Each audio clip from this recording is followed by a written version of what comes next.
नमस्कार मित्रों, स्वागत है आप सभी का हमारे YouTube चैनल संस्कृत लोक में। मित्रों, आज हम आपके सामने लेकर आए हैं उल्लेख अलंकार। संस्कृत के अलंकारों की सीरीज चल रही है। उसमें हम ये जिसका नाम हमने रखा हुआ है साहित्य दर्पण के अलंकार, और ये उसका 16वां भाग है। 15 भाग पहले प्रस्तुत किए जा चुके हैं। आज हम पढ़ रहे हैं उल्लेख अलंकार। तो आइए देखिए उल्लेख अलंकार किस तरह से होता है, इसमें इसके क्या लक्षण हैं और उदाहरण भी हम देखेंगे। सबसे पहले हम देखते हैं कि संस्कृत में अलंकारों को 3 भागों में बांटा जाता है, जिनका नाम है शब्दालंकार, अर्थालंकार और तीसरे होते हैं उभय अलंकार। तो शब्दालंकार क्या होते हैं? जिनके अंदर अलंकार शब्द में ही होता है और शब्द में ही चमत्कार होता है, यानी को शब्द को बदल देने मात्र से ही अलंकार समाप्त हो जाता है, उसमें अलंकार नहीं रहता, चमत्कार समाप्त हो जाता है, उसे शब्दालंकार बोलते हैं। दूसरे होते हैं अर्थालंकार।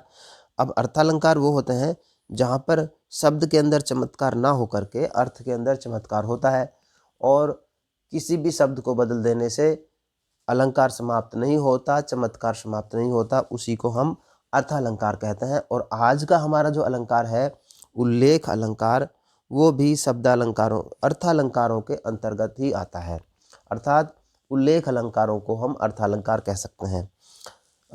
मित्रों, इससे पहले हम जब हमने देखा था कि उपमा अलंकार हमने पढ़ा था, तो उसमें किसी की किसी से तुलना की जाती है, तो ये भी सादृश्य मूलक अलंकार था। उपमा अलंकार जो था वो भी सादृश्य मूलक अलंकार था, और उससे पहले हम और कई अलंकारों के बारे में जान चुके हैं। लेकिन आज का जो अलंकार है वो अर्थालंकारों के अंतर्गत तो है ही, वो सादृश्य मूलक अलंकार भी है। देखिए, उल्लेख अलंकार हम कहते किसे हैं? जैसे कि आप नाम से ही स्पष्ट है कि उल्लेख, तो देखिए जहाँ एक वस्तु का वर्णन अनेक प्रकार से किया जाए वहाँ उल्लेख अलंकार होता है। अर्थात कोई एक ही वस्तु होती है, उसी का उल्लेख कवि या लिखने वाला या बोलने वाला करता है, और वो अनेक रूपों में करता है, अनेक प्रकार से करता है, उसी को तो उल्लेख अलंकार कहा जाता है।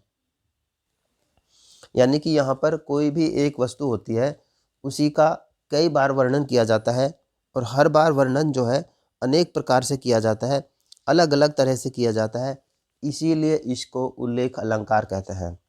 हम इसका एक उदाहरण देखेंगे। उदाहरण भी हम आपके लिए फिलहाल एक लौकिक उदाहरण लेकर आए हैं। हम साहित्य दर्पण के अनुसार इसकी परिभाषा और उदाहरण भी पढ़ने वाले हैं, लेकिन उसको हम बाद में पढ़ेंगे। देखिए, इसका उदाहरण एक लौकिक है। जिनके रही भावना जैसी, प्रभु मूरत तिन्ह देखी तैसी। अर्थात ये श्री राम के बारे में है। जब श्री राम मंडप में बैठे हुए हैं और वहाँ पर सभी राजा हैं, जनक जी हैं, बहुत सारे लोग हैं, वो उनको अलग अलग रूपों में देख रहे हैं श्री राम जी को, तो उस समय के उदाहरण है। तो लोग उनकी मूर्त को देख करके अलग अलग विचार मन में ला रहे हैं। कुछ लोग उसको अलग चीज़ समझ रहे हैं और कुछ लोग दूसरी समझ रहे हैं। तो देखिए, श्री राम के बारे में कहते हैं कि जिनके रही भावना जैसी, प्रभु मूरत तिन्ह देखी तैसी। प्रभु जी की मूरत उन्होंने वैसे ही देखी। तो देखिए क्या क्या समझ रहे हैं। देख ही रूप महारंधीरा, मनहु वीर रस धरे शरीरा।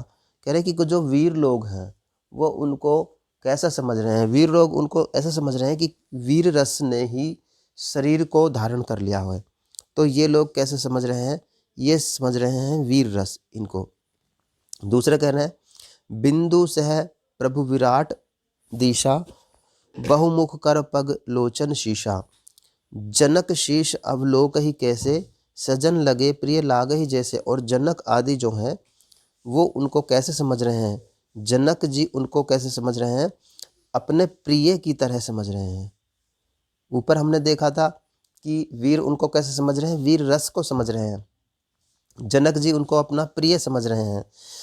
फिर कहते हैं, सहित विदेह लोक ही रानी, शिशु संप्रीति न जानी बखानी।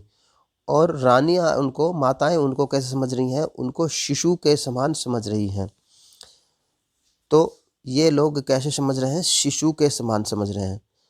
फिर आगे कहते हैं, जोगिन परम तत्वमय भाषा,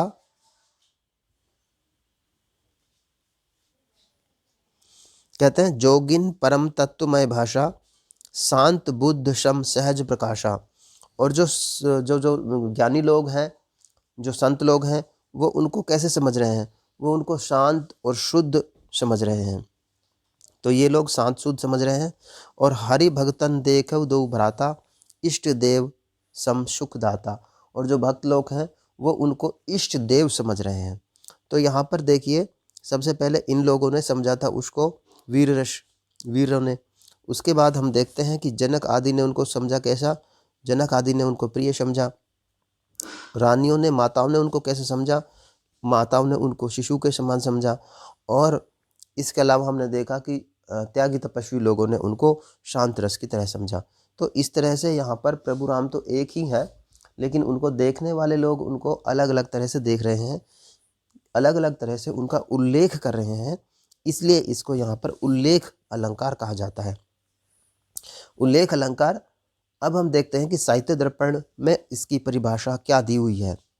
साहित्य दर्पणकार कहते हैं, क्वचित भेदाद गृहीत्री नाम विषयाणाम तथा क्वचित एकस्य अनेक धोल लेखो यह सह उल्लेख उच्यते। कह रहे हैं कि कुछ लोग ये देखिए, यहाँ नीचे देखिए, एकस्य अनेक धोल लेखो, एक का ही अनेक तरह से उल्लेख करना, स उल्लेख है उच्यते, उसी को उल्लेख कहा जाता है। एक ही वस्तु का अनेक तरह से उल्लेख करना, उसी को उल्लेख अलंकार कहा जाता है। और वो उल्लेख कैसे हो सकता है?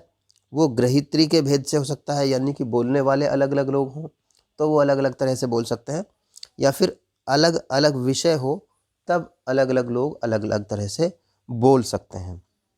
नीचे देखिए, इसका हमने जो हिंदी अर्थ भी लिखा हुआ है, देखिए, कहते हैं ज्ञाताओं के भेद से या विषय अर्थात हेतु और अवच्छेदक आदि के भेद से एक वस्तु का अनेक प्रकार से उल्लेख, वर्णन या ज्ञान करना उल्लेख अलंकार कहलाता है।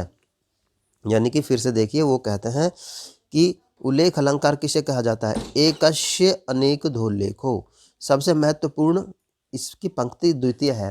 द्वितीय पंक्ति जो है उसमें कहते हैं कि एकस्य अनेक धोल्लेखो, एक का ही अनेक तरह से उल्लेख करना उल्लेख अलंकार कहलाता है। एक का ही अनेक तरह से वर्णन करना, एक को ही अनेक तरह से बताना, उसी को हम क्या कहते हैं? उल्लेख अलंकार कहते हैं। आइए साहित्य दर्पणकार के अनुसार इसकी परिभाषा, इसका उदाहरण देखते हैं।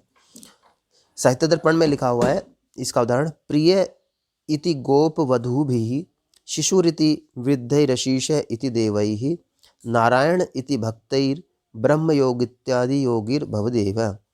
देखिए, भगवान श्री कृष्ण को देखकर गोपियों ने उन्हें प्रियतम समझा, नंद आदि वृद्ध गोपों ने शिशु, देवेश्वरों ने अधीश्वर, देवताओं ने अधीश्वर, भक्तों ने नारायण और योगियों ने उन्हें साक्षात ब्रह्म समझा। ये जो उदाहरण है ये श्री कृष्ण के बारे में है। पहला उदाहरण जो हिंदी में हमने देखा था वो श्री राम के बारे में था। यहाँ पर ये उदाहरण श्री कृष्ण के बारे में है और उनको अनेक लोग, श्री कृष्ण को अनेक लोग अनेक अनेक तरह से समझ रहे हैं, उनको अनेक तरह से उल्लेख कर रहे हैं, इसीलिए यहाँ पर उल्लेख अलंकार हुआ है। क्या क्या समझा? कह रहे हैं कि श्री कृष्ण को देखकर गोपियों ने उन्हें गोप वधू भी प्रिय, गोप वधुओं ने उनको क्या समझा? प्रिय समझा। शिशु रीति वृद्धीश्वर, और शिशु समझा उनको वृद्धों ने, बूढ़े लोगों ने उनको क्या समझा? शिशु समझा। बूढ़े लोग मतलब वृद्ध लोग, यानी कि उनके पिता आदि, उन्होंने उसको क्या समझा? शिशु समझा। फिर कहते हैं नारायण इति ब्रह्म, और भक्तों ने उनको नारायण और योगी समझा। तो इस तरह से श्री कृष्ण को क्योंकि अनेक अनेक लोगों ने अनेक तरह से समझा, अनेक तरह से उल्लेख किया, वर्णन किया, इसलिए यहाँ पर उल्लेख अलंकार होता है। तो मित्रों, ये हम आपके सामने आज लेकर आए थे उल्लेख अलंकार। यदि आपको ये वीडियो पसंद आया है तो आप इस वीडियो को लाइक कर सकते हैं। इसके अलावा हमने एक प्लेलिस्ट बनाई हुई है जिसमें हमने इससे पहले के कई सारे अलंकारों को डाला हुआ है। तो यदि आपने वीडियो नहीं देखा है तो आप हमारे यूट्यूब चैनल पर जाकर प्लेलिस्ट मिलेगी आपको अलंकार, वो देख सकते हैं। इसके अलावा भी हमने बहुत सारे वीडियो वहाँ पर डाले हुए हैं, तो आप उनको देख लें। जल्द ही मिलेंगे मित्रों आपसे किसी नए वीडियो में। तब तक के लिए नमस्कार, धन्यवाद मित्रों।